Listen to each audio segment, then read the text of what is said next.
Okay, welcome to the next rescheduled USA A&R Music Masterclass. Hopefully the technology will look after us today, and I'm very happy to see our guests in the Los Angeles office there taking their seats, and our host Peter Cohen. What a relief. So, again, welcome to those who've returned and those newcomers today. So we're looking forward to another great masterclass. So I'll hand it over to you now, Peter, to kick it off. Okay, thanks, David. Good morning or good afternoon to everyone in Australia. And we're really excited to be back again for a masterclass series. I just want to start by saying thank you, everyone, for your patience with our last attempt. We got everything worked out, and really appreciate your patience. Everyone that is attending, all the Oz traders, and of course our panel who've been so flexible. So we're back and we're ready to rock. And today we're going to talk about labels and A&R and basically deals in the U.S. And this is a topic that we discussed on a masterclass in 2008, and we're going to revisit it and see how things have changed, or if they've changed. And I've also included an element of publishing this time because it's so important, and we have a great publishing rep here to help us with that. So we've got a great panel, and I'm just going to go around the table really quickly and tell us who you are, what you do, and who you work for. We'll start with Jeff. And we spelled his name wrong. It's L-E-V-E-N. That's my fault. Yeah. Okay. Jeff, go for it. My name is Jeff Levin. I'm a transactional music attorney at a boutique law firm called Davis, Shapiro, Lewitt & Hayes, which are basically the partners in the firm. We have offices here in Beverly Hills, and we also have offices in New York City. And basically we represent primarily recording artists, also some producers, songwriters. We represent some independent labels. We represent some concert promoters. But the bulk of our practice is representing artists, both U.S.-based artists and also actually a fair number of international artists. And we do the full variety of record deals and publishing agreements, and also helping with touring and sponsorships.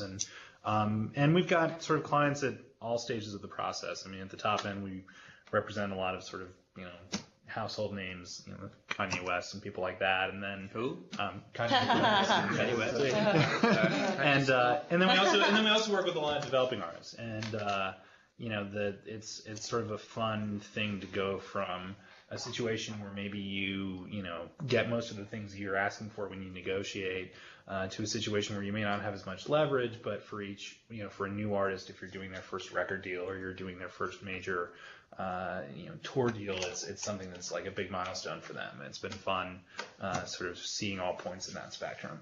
Cool. So. Thanks, Jeff. All right, Heather. Hello, my name's Heather Peggs. I work for Atlantic Records, and I also have a indie imprint under Atlantic called Hell Yeah Records. And I've been there for about a year and a half, and before that I was at Capitol Music Group. And then before that I got my background in radio at K-Rock in Los Angeles. It's world famous. Yeah, world famous K-Rock. And yeah, that's me. For Hell Yeah, I look for indie artists that are that can possibly get upstreamed eventually to Atlantic. So I'm looking for huge bands that I could sign for a small amount of money, and then eventually become superstars and save the company a lot of money too. Cool. So.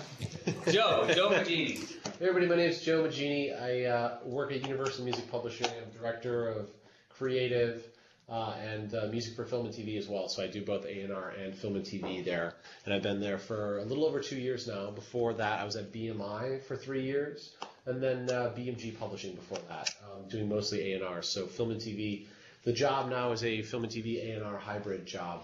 And in the A&R capacity, I'm always looking for new writers and artists. And currently I work with people like Macy Gray, Frank Black, Atticus Ross, who just co-wrote the Social Network score with Trent Reznor, B.B. King, Rachel Yamagata, on and on and on, as well as younger songwriters that I'm trying to break. So a whole mix of things there. And our roster, of course, does include Wolf Mother, fantastic Australian band, and we work closely with our Australian office as well in finding new talent.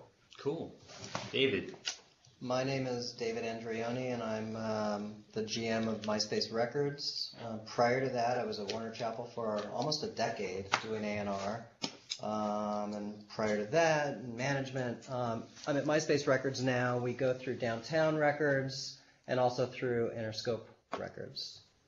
Do you just delete the whole Columbia experience? Oh yeah, I forgot about that. I did A&R Columbia Records as well. Okay, all right. Yeah, I locked that out of my mind. Okay, all right. But I gotta stay positive. You stay positive. So as you can see, we have a good range of experts here, and they all have, it's all A&R at the end of the day. We're all developing talent and doing deals, and this is sort of a good cross section. So basically, we hear so much about how the industry's changing and the doom and gloom and the shift from CDs to digital and the shrinking labels, changing revenue streams, and possibly opportunities with the changes. So just to kind of start a broad question, David, how would you say, how are labels doing these days? I think they're having a tough time. Having a tough time. They're having a tough time. I mean, there's fewer and fewer slots and fewer revenue, decreasing revenue streams, and the majors are still trying to pretty much break things from the top down. And I think they're having a tough time. There's a slew of smaller labels that are more niche oriented and kind of, I think, kind of beating the majors at their game for the most part. So I think it's tough. They have a lot of competition that they didn't have in the past, and fewer revenue streams that they did have in the past. Would you agree with that, Jeff?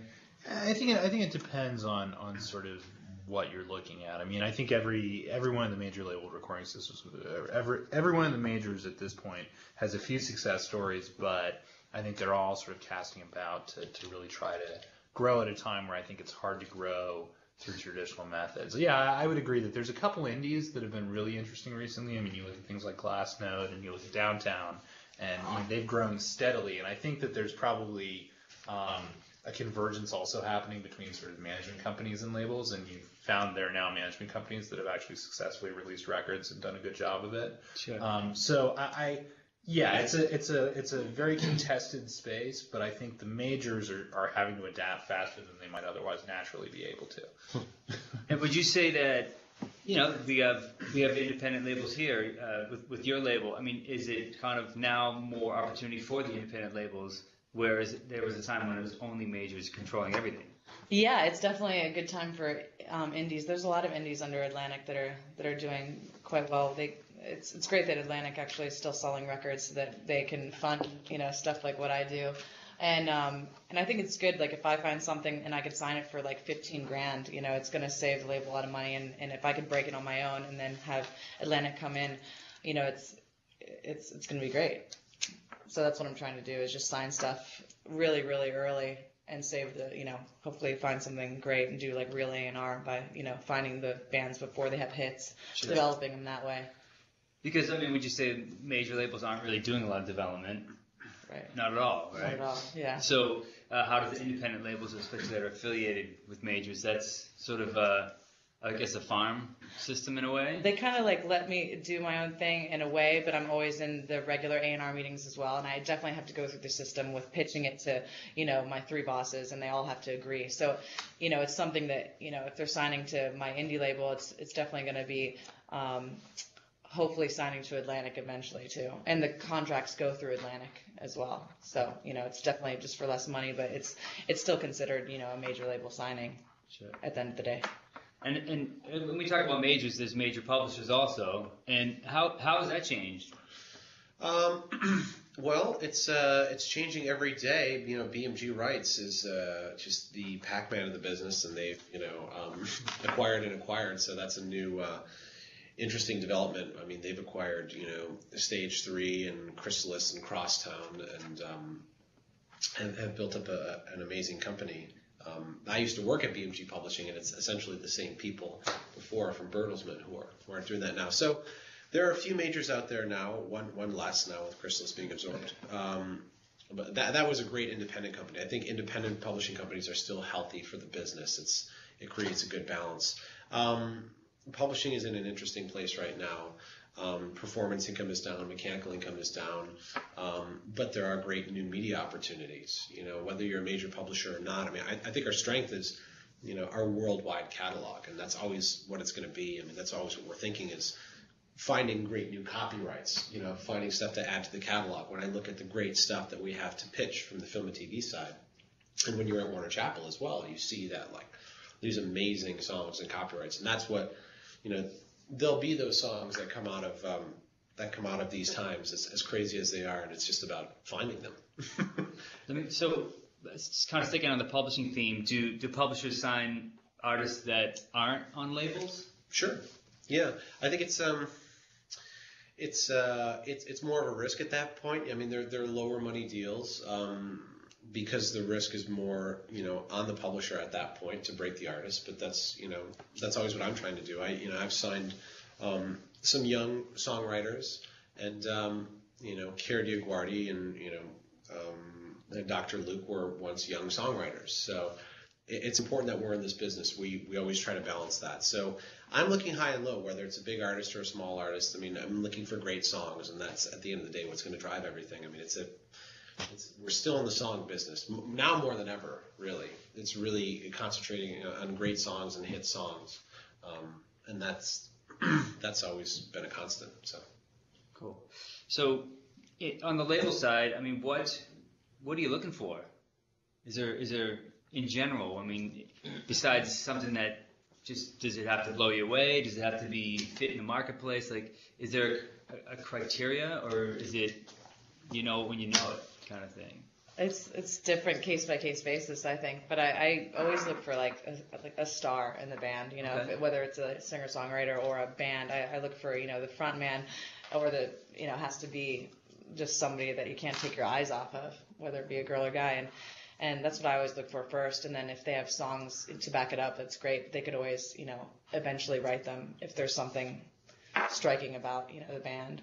And also if they have a fan base too, that's huge. It's also, a huge help to pitch it to a major label. It's great to have the backing of, they already have X, Y, and Z. They already have this many, views on their YouTube page, or, they're already selling this many CDs on their own. So story is important, would you say? Story you're looking for? Yeah. Yeah. What are the kind of things that you think are kind of indicators that labels are looking for? I think that, one thing that there's a chicken and egg problem for new artists in really getting an audience. And the ones that are able to just sort of break through that by building at least a regional touring fan base, especially, here in California, you see the occasional band that suddenly is worth a couple hundred tickets in San Diego, and then maybe Santa Barbara, and maybe they get up to the Bay Area, and suddenly you see something happening around them, and the bands that are able to sort of generate that momentum from scratch, I think that's an indicator that there's really something that's going to happen with them. And the bands that are really meant to, I think, make it happen do, whether or not anyone comes from the sky and hands them money or otherwise helps them at the beginning of their career. Sure. Is there anything else you kind of look out for? What I look for, well, for me, it's kind of boils down to what he said. It's all about the songs, but it's a lot more than just the songs too. And it's also really informed by who I'm working for. What I was looking for at Columbia is very different from what I'm looking for essentially working for Downtown, or them being my label partner. Right. Downtown, the majors have broad brands, and the Downtown brand is they have a brand. A lot of labels don't have brands. So my A&R is completely informed by their brand, which is eclectic, but at the same time, the bar is pretty high for what they sign. So maybe the intersection of art and commerce is a little more art than the commerce, but we're still most definitely interested in the commerce aspect as well.